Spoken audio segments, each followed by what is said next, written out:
Parabole de l'évangile de Luc, Jésus nous révèle l'amour fou de Dieu à travers ce Père miséricordieux, dans son comportement à l'égard de ses deux fils qui ne sont là que pour mettre en lumière son attitude de Père, qui ne les voit que comme ses enfants infiniment aimés.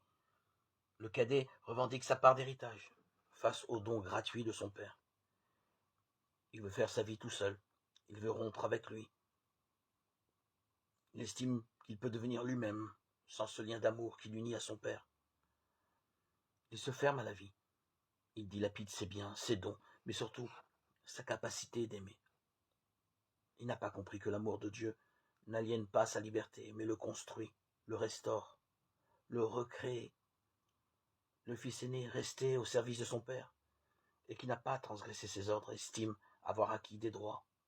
Il se demande à quoi bon avoir fait tous ses efforts pour accomplir les exigences de la loi si le premier pécheur venu, à savoir le fils de son père, qu'il refuse d'appeler son frère, a droit au même égard.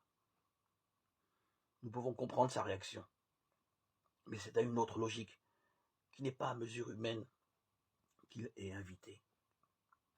Non pas celle d'être estimé digne, mais celle de l'amour incommensurable, du Dieu de tendresse et de vérité. Comme ces deux fils, nous portons nous aussi en nous-mêmes ces deux tentations. Nous perdre dans un plaisir égoïste, errer loin de la vérité de notre vie, ou nous croire juste et oublier la gratuité de l'amour. L'attitude du Père, son amour totalement gratuit, sa joie de donner et de pardonner nous fait prendre conscience à la fois de nos manquements et de l'infinie tendresse de Dieu, davantage Père que juge. S'il juge la maladresse et la perversité de nos actes, Dieu, notre Père, regarde toujours chacune et chacun de nous avec une espérance qui nous réintègre pleinement, donne notre dignité de fille et de fils bien-aimés. Voilà ce Dieu Père qui sort à notre rencontre. Comment ne pas l'aimer? Comment ne pas faire tout pour répondre à l'amour qu'il nous porte?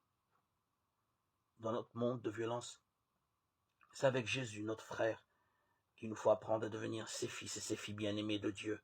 Et comme nous le rappelle si bien l'apôtre Paul, au nom du Christ, laissons nous réconcilier avec Dieu et soyons les ambassadeurs de sa puissance d'amour, de pardon, de réconciliation.